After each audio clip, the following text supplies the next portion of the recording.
Morning. Morning, George. Hello, George. How are you doing? We've got it's a crowded table today. Yes, We've a got little Andrew bit as a guest. snuggly.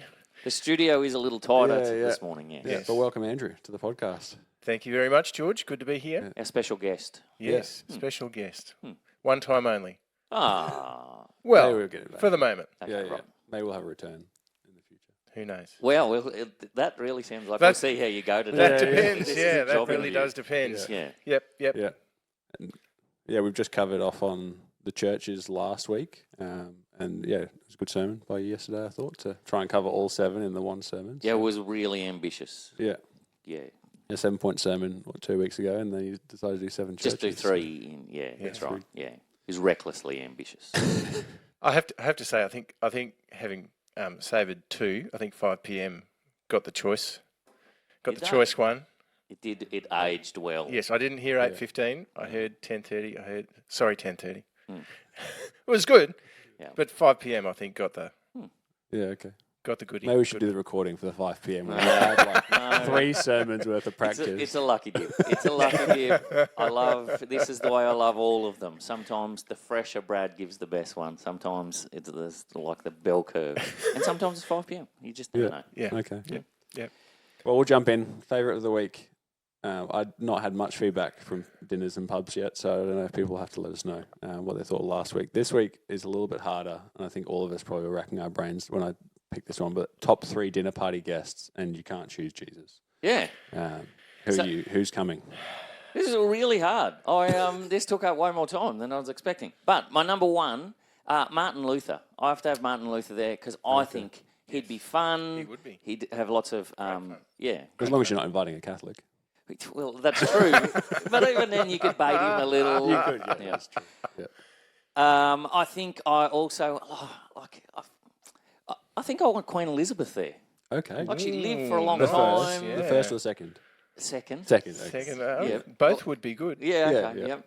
Yep. She just, I think as long as she lightened up a little, that's all. Yeah, It's- I mean, Martin Luther and company. Whether she'll line up or not, I'm not sure. There would be beer if Martin Luther is. That's true. That's true. Yes.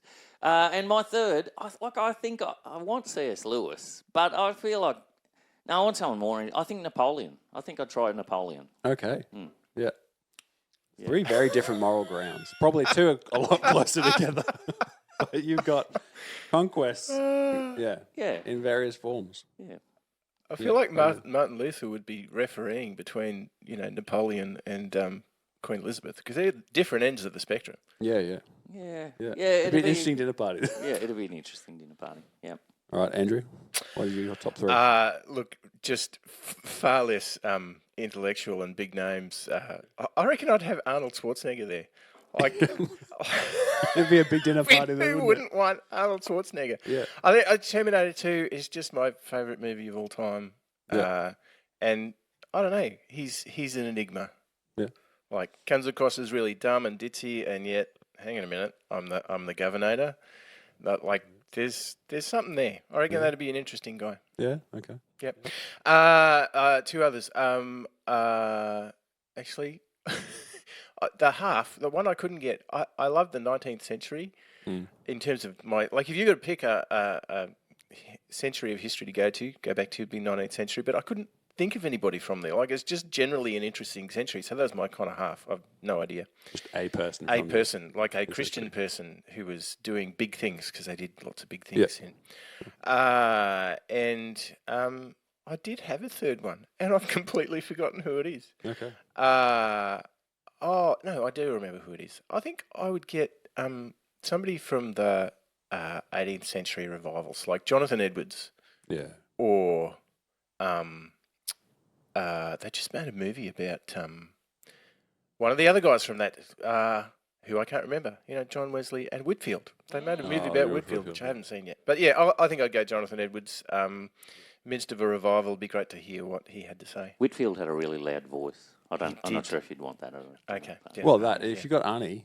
Oh, that's true, actually. That would Volume's be right up. Yeah. Yep. Big dinner party, big volume, lots of food. So I'm thinking Jonathan Edwards would probably try and convert Arnold Schwarzenegger. So that'd be good. Yeah. Have the Governor in heaven. A revival. Yeah. That'd be good. Great awakening. Yeah. Yep. Very good. George? All right, my 3.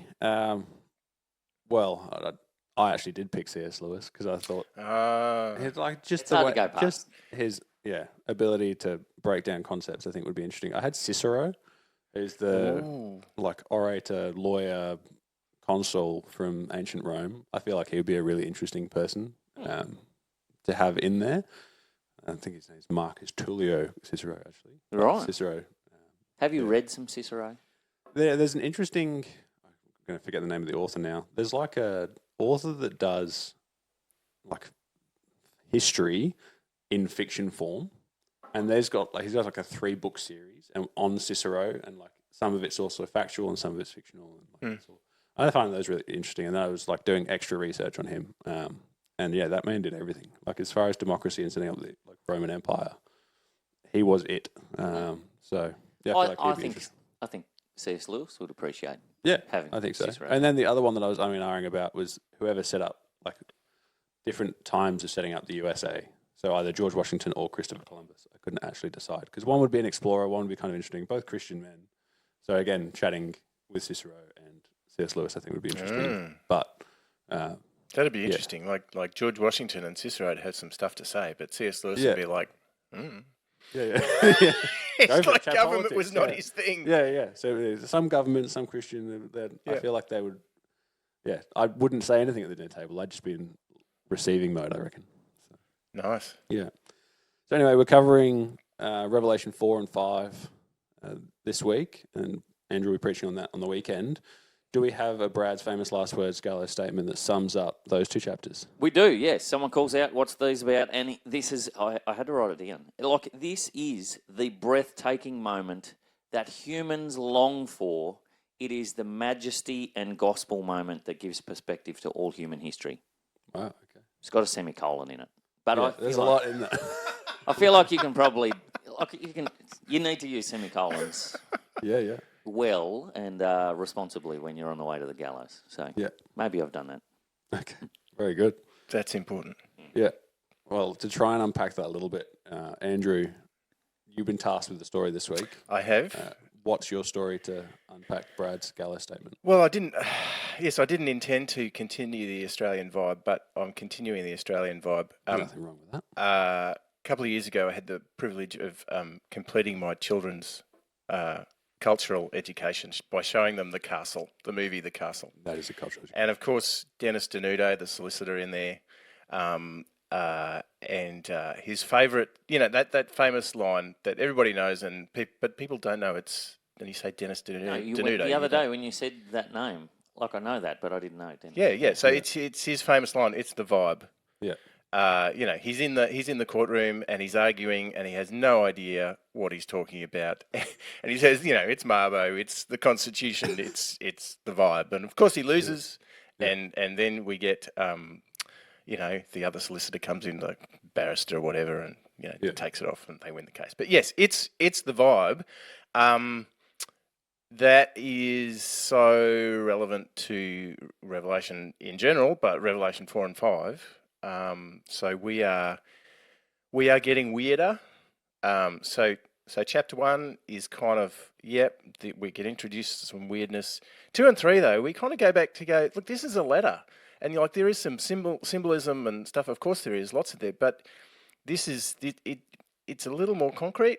We understand that, but Revelation 4 and 5, it starts to go back to weird symbolism, and then 6 it gets lots weirder, and then 12 and lots weird. So I guess what I'm saying is, like Brad said a little bit in our first couple of sermons, less about the detail, more about the impression, because we'll talk about lots of detail today. Yeah, absolutely. But I guess I just want to say it's the vibe. Like there's lots of stuff that we don't know.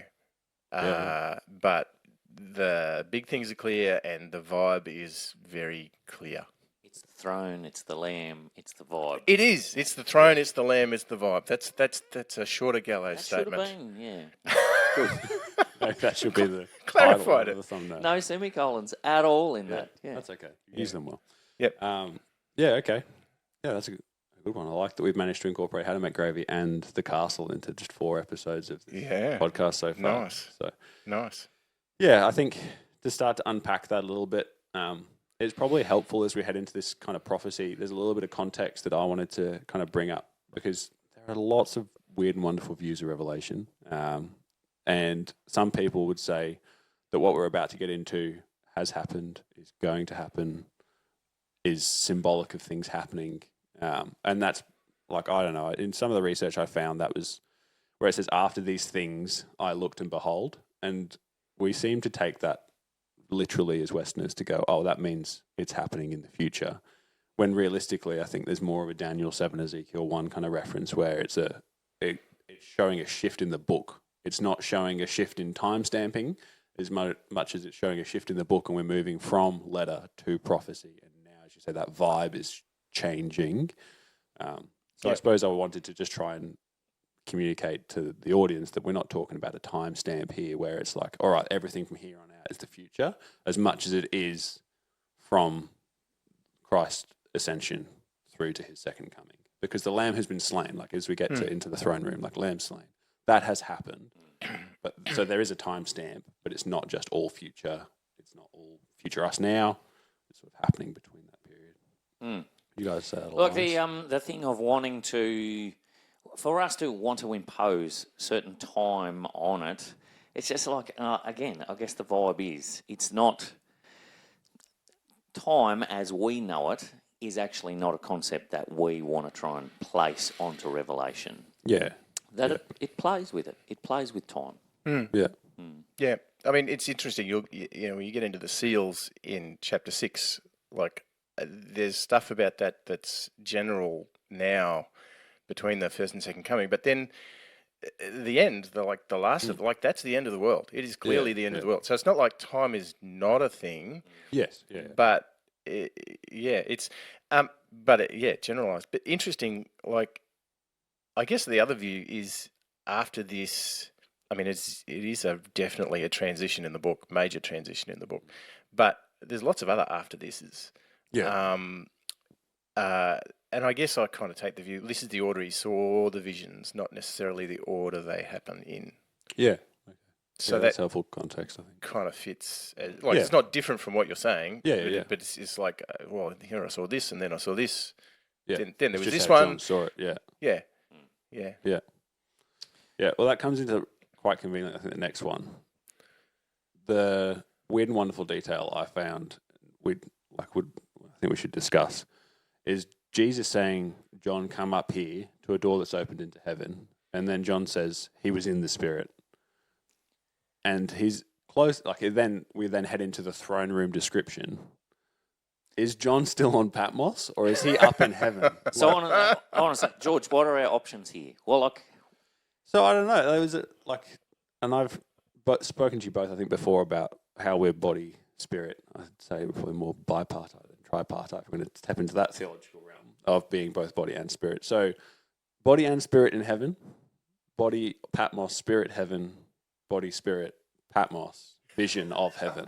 wow. I'd say the three. That's the way I could break it down. And I think there's a level of, like, Ezekiel and Isaiah both are in the spirit at different points when they're just receiving prophetic vision of, Isaiah has it where he views I think Ezekiel actually, in Ezekiel 1, he views the throne room, he's in the spirit.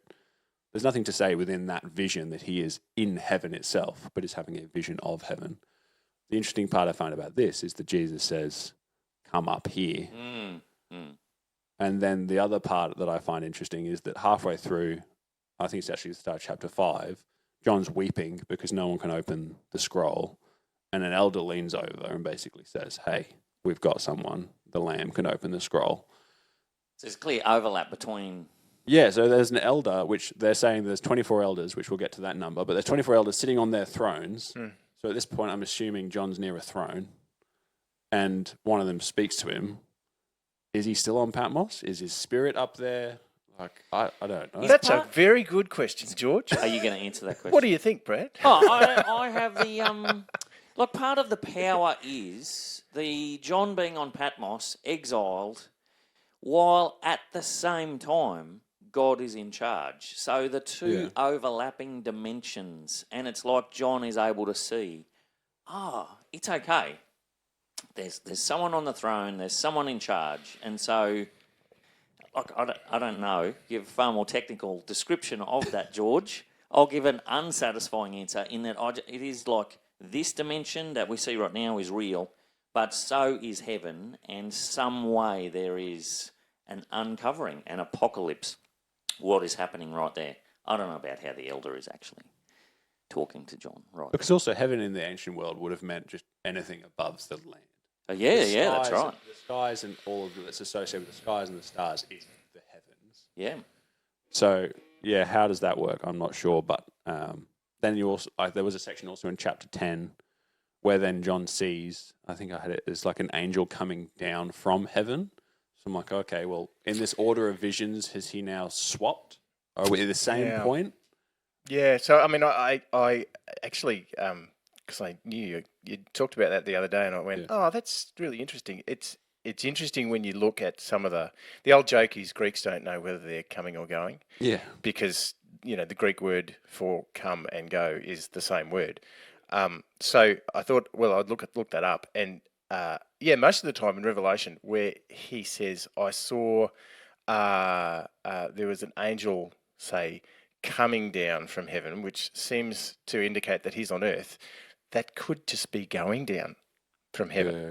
Yeah, okay. Here in Revelation 4, it's like, he definitely goes up. Like, that's a different word. Yeah. But it's possible, if he is actually there, that he stays in heaven and sees all of this through. And then sees the angel going down. Yeah, and sees the angel going down. So I don't know is the answer. Yeah. It's the vibe, but it's possible. Yeah, okay. Yeah, interesting. Well, maybe I have to put a poll. I think I've worked out I can put polls into the podcast, and we just need to then ask all the listeners after we've run around this a couple of times. What they think. What do they think? It's like part of me that's uncomfortable going, hey, here's what the Bible says. Why don't you let us know what what you think? But anyway. Well, it can be taught. Yeah, that's true. Yeah, but this podcast is to explore. That's true. George, can I throw one back at you? Go on. So is we've talked about transition like at the start of Revelation 4. Yeah. Is the rest of the book one vision, or is it a lot of visions? I don't know the answer to that from the commentaries that I've done some of the research on, they would say there's multiple. Right. Like he's not just sitting there and it's like one after the other. Except when you read it sort of cover to cover, it does start to feel like it's one after the other. Yeah. So again, there could be Greek within that I'm not understanding properly. There could be different terminology where it's a shift. Yep.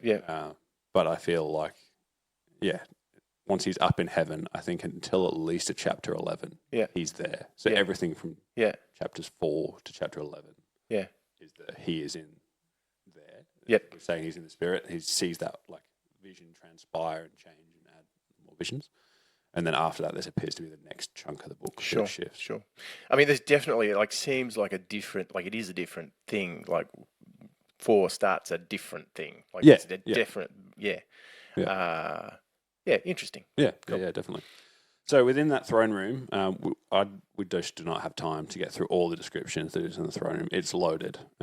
So I'll get to the resources later, but the resources are go and read, Zechariah 3 and 4, go and read, Daniel, Ezekiel, if you want to try and understand like all of the throne room references, because I just think they're so loaded. But what we will unpack today is sort of the 24 elders and the 4 living creatures, because I think those numbers are interesting. 24 is not, it doesn't come to mind straight away as that's clearly a biblical number. Like we see the 12 tribes, we see 7 being complete and full, but 24's not necessarily in there unless, again, you're sort of digging back into like the Old Testament. So you came up with some 24 things. I found some 24 things, in sort of some of the research, which is helpful commentaries. But it appears to all be Levitical priest numbers. So if we go back to these 1 Chronicles 24, 26, and 27, you've got different orders of priests. So David's order of Levitical priests for the worship within the tabernacle the number was 24. He has 24 worship leaders. He also has 24 Levitical gatekeepers.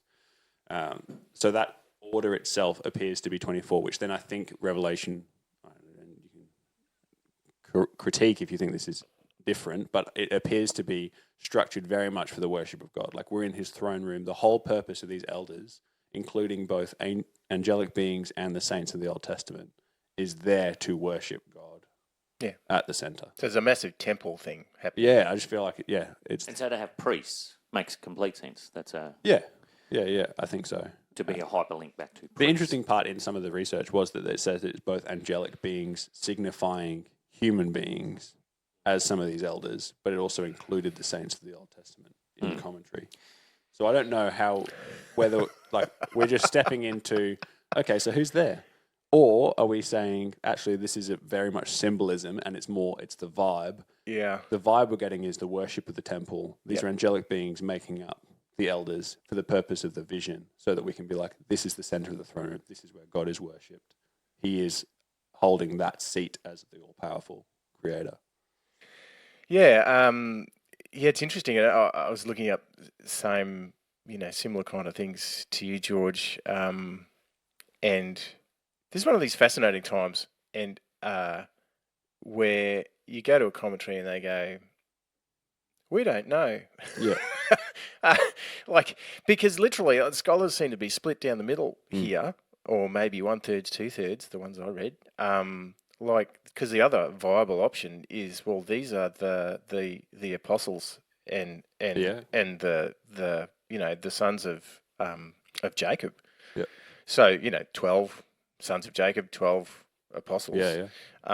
Which would be interesting because there are actually 13 apostles because they added Matthias and then Paul came. So you got 13.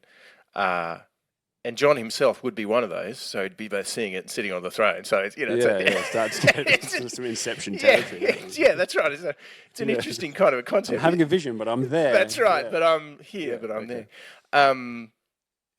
But at least, but people do go, that's a viable option. In which case, yes, very representative of the church. It's built upon the apostles and prophets and. So the 12 tribes representing God's Old Testament people, the apostles representing God's New Testament people. Angelic beings is the other with the 12. Representative. In Daniel's priests. 10 and 12, like we see angels representing nations.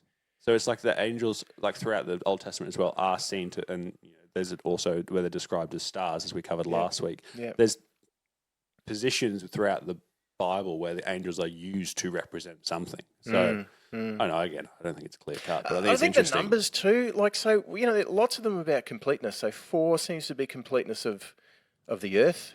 Yeah. 7 seems to be completeness in terms of the divine.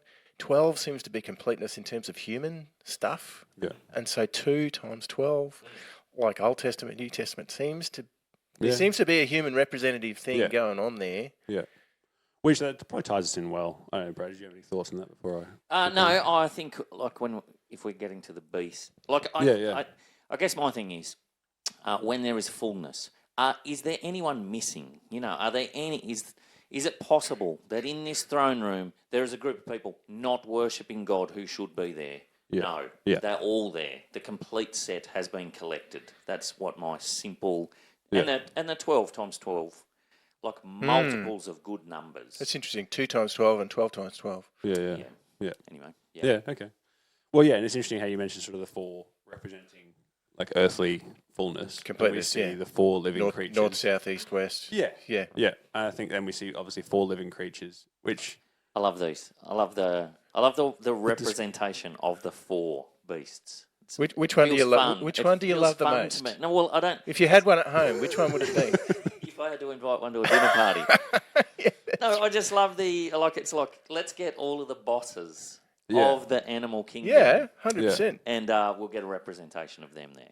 Yeah, it's interesting because there's also 4 beasts in Daniel, but we don't have an ox, we have a bear. And I don't know.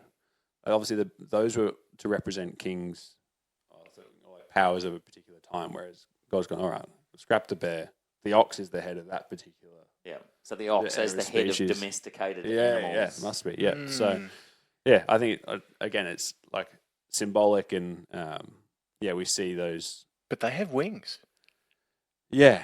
It's not just heads of the animal kingdom, and they've got a specific number of wings. Yeah. Which I don't understand why. I think it's the 6 wings, Yes. not 7 wings. Which riffs off, Isaiah 6. Yeah. The seraphim, the 6 wings, two they fly, 2 they cover their eyes, 2 they eyes. Yeah. 2 they cover their feet, something like that. Yeah. And then the living creatures in Ezekiel 1 have four wings, is it? Yeah. Yeah, so it's vibing off all of that, but it's not the same. No, definitely different. I think, again, though, it's like, is there anything missing? So, no, we have the heads of, use your imagination, of all of the, the oxes domesticated, the, lion of the wild beasts. What would be the most powerful bird? An eagle, and then people. They're all there. They are riffing off, because those creatures from Isaiah, it's their job to declare the holiness of God. And so, is there anything missing? Is there any realm possibly not there worshipping God? No, it is all there. Again, I guess, for an ancient, what makes something really powerful? Wings. Like, what's better than walking or running? Yeah. Flying. And so they are the top shelf representations from all across. And here they are. And what do these powerful creatures do? They give worship. They bow like they... Holy, holy, holy. They never stop saying it. Yeah, and I think interesting that it's as you talk about fullness, signifying the fullness of creation. Like, it's the fullness of creation is worshiping God. By the 24, all those descriptions, the fullness of the elect and the people chosen to worshiping God. There's different elements here. Elders by nature are representative. Yeah, absolutely. So, interesting. Yeah. So then we had a question from some of the listeners. Are the 7 spirits of God representative of the full Spirit of God? Do we have an answer, pastors? Well, I mean, of course, the footnote in the NIV says yes, so that just solves it. Look at your footnotes. But thank you for that. But because of the question, yes, we had to dig a little bit deeper. And I will go back to, yes is the short answer, representative of the Spirit of God. And the best reference is Zechariah 3 and 4, where Zechariah's seen a very similar kind of a vision with lots of similar things. There are lots of 7s in there. 7 eyes. I think there's 7 lampstands, and and in the midst of that, there's that famous verse that gets put in songs and stuff like that. Not by might, not by power, but by my Spirit, says the Lord. So the Spirit is kind of really central in Zechariah 3 and 4, and so I don't feel like there's a one-to-one like there's not a proof text where you go, oh, Zechariah 3 and 4 says definitely this is what that is. But when you're thinking about 7 horns and 7 eyes and all of that kind of stuff, I think you're just meant to hyperlink back to Zechariah 3 and 4 and go, oh, that chapter's massively about the Spirit. Yeah. And Jesus obviously has a Spirit in its fullness. His baptism, the Spirit comes upon him, and so I think the NIV gets it right. I think that's the fullness of God's Spirit resting on Jesus. Yeah, and I think it's consistent with the mission too, from what we can see, as far as the Spirit here is described in the same way that it would be described in John's Gospel as being sent of the Father and of the Son and doing the same mission. Yeah, what it was intended. And I think it would be weird if we have a vision of the heavenly throne room and you have Father and Son there, but Spirit is absent. That would be... You're talking on that picture of completeness that Brad has... Yeah. So it's not strange that in a way that the Spirit's not worshipped. I mean, you can worship the Spirit, but like the Spirit has that, by nature, that quiet role in the Trinity. But it would be weird if all of creation is represented there and God the Father is there and God the Son is there and the Spirit's not. That would be strange. Yeah, that's good. Yeah. So then we get on to horns and eyes. Eye sort of all seeing, I think makes sense. The horns, I think, is an interesting representation, because you see that again. That sort of calls back to Daniel a little bit. Like there's some references there of different horns, and one horn being smaller than the other, and the horn speaking. And yeah, you can check that out in your spare time. But this lamb that we see described has 7 horns. What do horns mean? Yeah, so I feel like this is one of those things that we don't really get. The eyes thing, like if you want, do I have eyes in the back of my head? Like we would say that, meaning, can I see everything? So we kind of get the eyes thing. I think for us, horns, they just feature so little in our everyday life. And yet, like it was the symbol of power. And I guess it is. Like if you have big, large beasts with horns, they're dangerous, and so it translates for them to this representation of power, and of course 7 horns. Then this is the powerful lamb. And the juxtaposing of those things, you talked in previous weeks, Brad, about the voice, which is just massive, and he turns and sees, but he turns and sees, a lamb again. He hears the same voice, and he turns and sees the lamb as if it had been slain. So this slain lamb with this powerful 7 eyes and 7 horns. It's like, I love it. It's such a gospel moment of going, of course Jesus is God, he's King, and yet the humility of it. He's standing as a lamb slain. Powerful, yes, and yet has laid it down for the sake of creatures. Yeah. And something I missed as well up until this point was obviously it's described as the Lion of Judah, but then the Lion of Judah, it's lion and the lamb. But it's almost like through the incarnation, he becomes the lamb. And there's that shift from top of the animal kingdom, most powerful, God empties himself to become the lamb. And then we see that he's slain. Then the horns bring the power. The association, a lamb slain. Oh, of course, we eat that. Like that is, and especially the Passover stuff. Yeah. It was for us. Like it is. Yeah, it's a beautiful moment. Yeah, and I think we in our world, we're not used to seeing that great power and great humility held together. That's just not our thing. We see great power and we don't see great humility. It's like a policy. Never say sorry. Never apologise for, even if you make a mistake, the information was wrong. Yeah. Mistakes were made. That is the phrase that's used. It's humiliating to stand there slain. And that's what Jesus does. Yeah, very true. So we've covered some of the details. We sort of start off with it's the vibe. One of the other questions, and I think it's probably a valuable one for everyone listening, is what details should we be paying attention to really deeply? What one should we be going, that's a really interesting Old Testament reference, but overall doesn't impact our view? Should all of it just be the vibe as you read it? Because you can take this down to so many levels, but you can also read it on the face value and I think get an understanding of what it's trying to convey. What are your thoughts? Yeah, I think that's it, George. Prophecy by nature is hard to understand, and this is proper prophecy. Yeah. I guess one day we will get there and be in the throne room ourselves and understand. My favourite. This is a pastor thing, but maybe it's just a Christian thing. My favourite doctrine is the perspicuity of Scripture. Partly I like that just because I like saying the word perspicuity. It's a great word to say, perspicuity. But perspex, it's clear. It is clear in what you need to understand, and if it's not understandable, it's probably not that important. Yeah. So it is definitely the vibe. And there are a couple of things in here that are massively clear. The songs are clear. Holy, holy, holy is the Lord God Almighty who was and is to. That's clear. Yeah.